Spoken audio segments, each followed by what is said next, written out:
Platner's up 5 on Collins, Brown's up 8 on Husted, and Montana just handed us a primary winner nobody saw coming.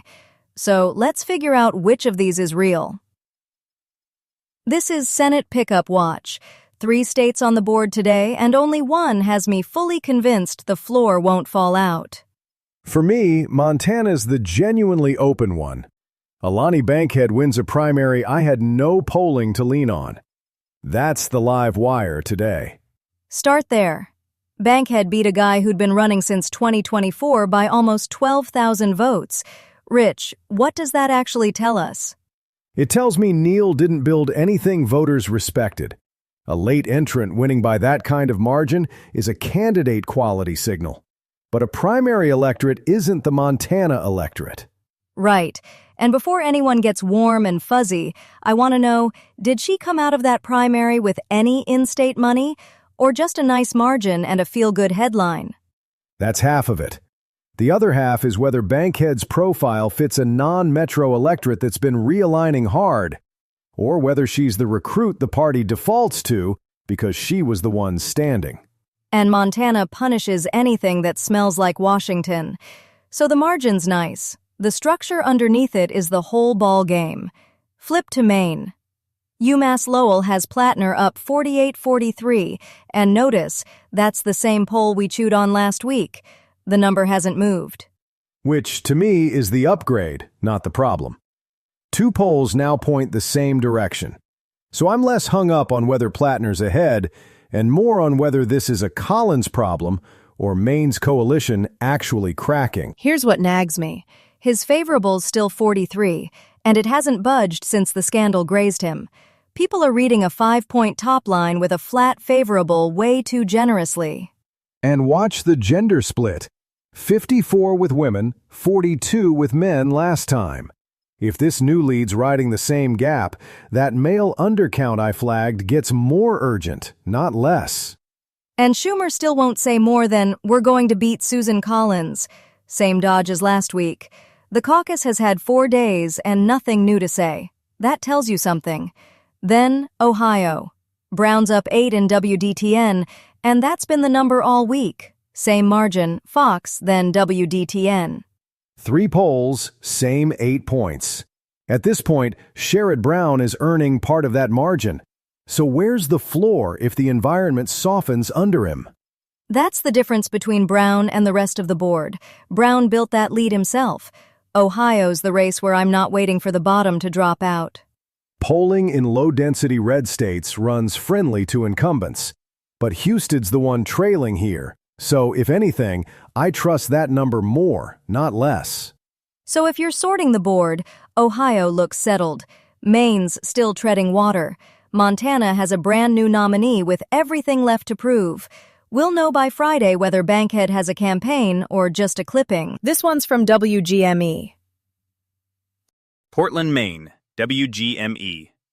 New polling in the U.S. Senate race shows Graham Platner with a slight lead over Senator Susan Collins ahead of a potential matchup in November. This poll was done before the sexting allegations against Platner surfaced this week. The poll by UMass Lowell finds Platner with 48% of support compared to 43% for Collins, the Republican incumbent. Here's the same UMass Lowell number we already chewed on. 48-43. Platner over Collins. Same poll, back at the top of the rundown, and the favorable number hasn't budged. When the national press keeps rerunning a 5-point lead like it's fresh, that tells you they want this race to be exciting more than they've actually measured whether it is. And remember, this poll was in the field before the sexting allegations hit. So a 5-point lead at the edge of the margin, pre-scandal? I'd treat that as the high end, not the baseline. I keep coming back to whether 48 is a Collins-specific vulnerability or whether Maine's suburban-rural coalition is genuinely cracking. Those are completely different stories for the rest of the map. And Schumer still won't say more than, "We're going to beat Susan Collins." That dodge hasn't changed since Tuesday.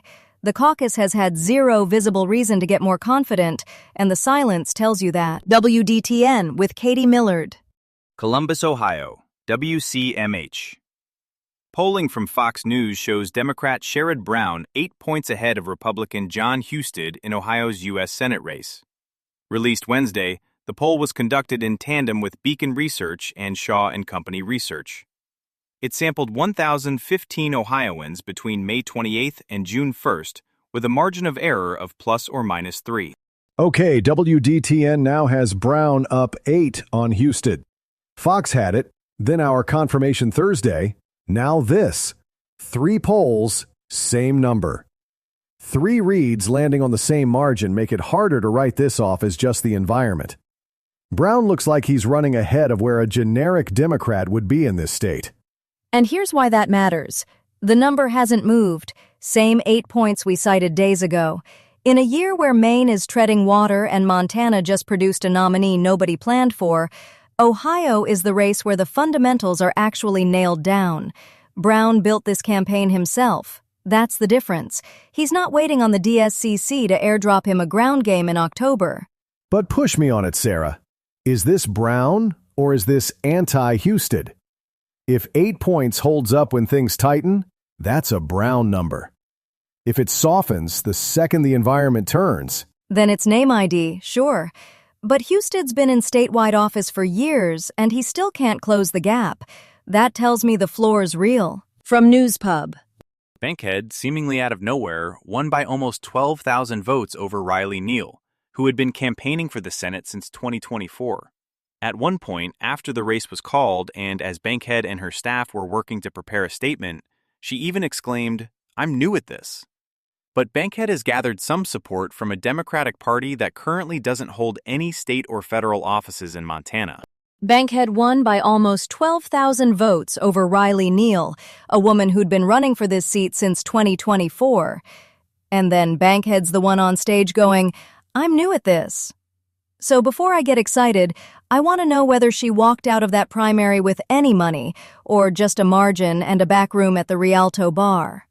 a late entrant beating an established candidate by 12,000.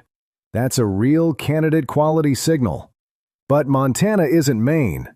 I want to know whether Bankhead's profile actually fits a working-class, non-metro electorate, or whether she's just who the party had available. And remember the floor here. Montana Democrats hold 0 state or federal offices right now. Primary win? Great. Now she has to build an organization in a state where her own party holds nothing. And that's the whole mountain. Got a race we should be watching, a correction, or a tip for the next Senate Pickup Watch? Send it to Senate Pickup Watch at lanternpodcasts.com. We're always glad to hear from you.